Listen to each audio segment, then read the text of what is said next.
अस्सलामुअलैकुम एवरीवन। बिस्मिल्लाहिर्रहमानिर्रहीम।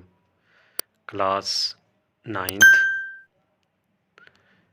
और सब्जेक्ट हम स्टडी कर रहे हैं फ़िज़िक्स और फ़िज़िक्स का यूनिट नंबर जो है 2 है हमारा, ठीक है। और ये कंसिस्ट है काइनेमेटिक्स पर।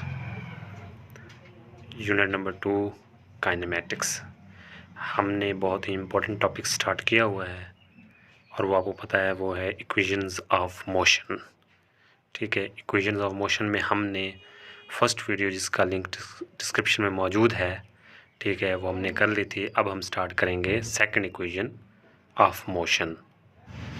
तो लेट्स सपोज कि एक बॉडी है, वो यूनिफॉर्म एक्सेलरेशन के साथ चल रही है, तो जिसकी इनिशियल वेलोसिटी वी आई है, यूनिफॉर्म एक्सेलरेशन ए है, टाइम टी है, और वो जो टोटल डिस्टेंस तय करती है वो एस है, और आफ्टर टाइम टी उसकी फाइनल वेलोसिटी वी एफ हो जाती है।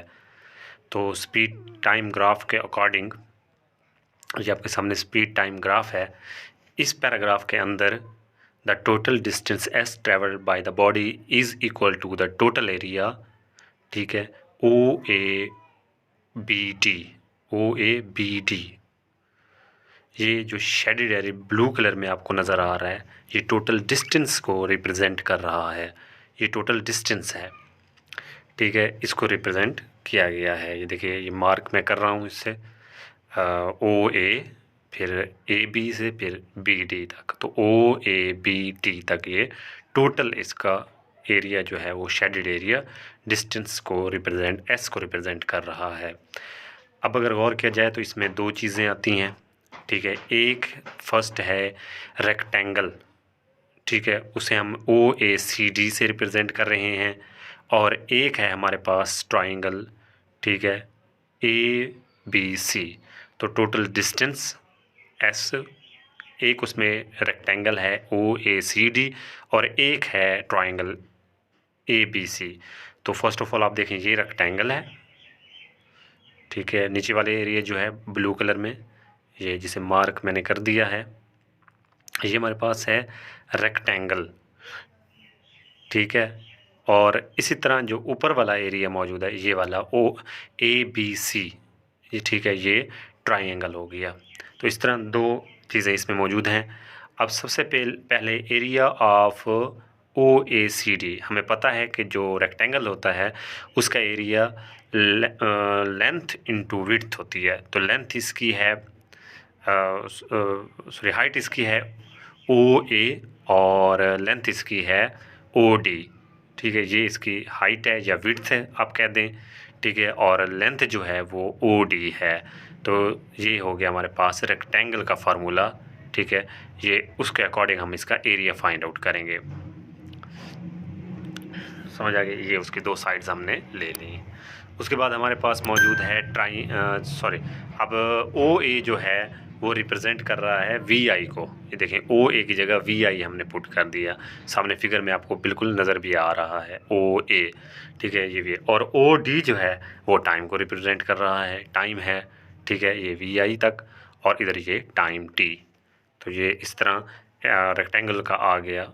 और अब जो है area of triangle A B C, ठीक है, ऊपर देखें, टोटल वही बनता असल में क्या था, रेक्टेंगल है, हमने उसका किया हाफ, तो 1/2 उस हाफ की वजह से आया, ठीक है। एक्सेलरेशन के नीचे देखें, ये हाफ बनता है सारा यहाँ से, ठीक है। तो ये जो ए सी है वो रिप्रेजेंट, ठीक है, और बी सी जो है वो सामने आपको मौजूद है। तो ए सी जो है ये टाइम को रिप्रेजेंट कर रहा है, और बी सी जो है गेन इन स्पीड, वो ए टी को रिप्रेजेंट कर रहा है। तो ये हमने उसकी वैल्यूज़ पुट कर, यानी ए सी की जगह टी और बी सी की जगह ए टी, ठीक है, ये दोनों हमने वैल्यूज़ यहाँ पुट कर दी। ए सी टाइम और वो बी सी ए टी, ये दोनों हमने यहाँ पे वैल्यूज़ पुट कर दी। अब जैसे हमें पता है कि टोटल एरिया जो है वो दो चीज़ों पर मुश्तमिल है, रेक्टेंगल है और ट्राइंगल है, ये दोनों चीज़ें हैं, ठीक है। हमने इसके बारी बारी वैल्यूज़ भी फाइंड आउट कर ली, ठीक है। अब जो एरिया ऑफ रेक्टेंगल बनता है वो हमें पता है VIT है, ठीक है, VI plus multiply by T।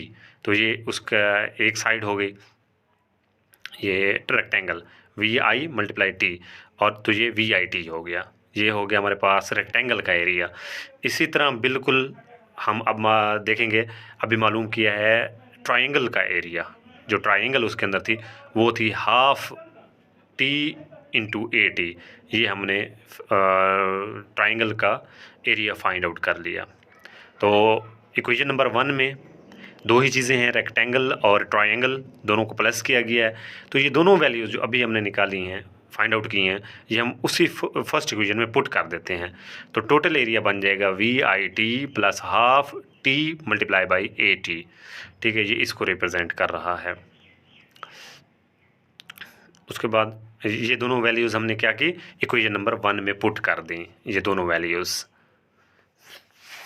ये यहाँ पे हमने पुट कर दी। अब इनको सॉल्व कर लेते हैं, ठीक है। पुट करने के बाद जब हमने मल्टीप्लाई किया तो VI को T से मल्टीप्लाई किया तो ये वैसे VIT आ गया, और plus half T into T square बन गया, और A वैसे आ गया एज इट इज़, ठीक है। ये VI को मल्टीप्लाई करके VIT लिख दिया, ठीक है, समझ आ गया। और ये हाफ T इंटू AT जब इन दोनों को मल्टीप्लाई किया तो ये बन गया half AT square. I hope आपको ये सेकंड इक्वेशन भी समझ आ गई होगी। तो thank you so much for watching. अल्लाह हाफिज़।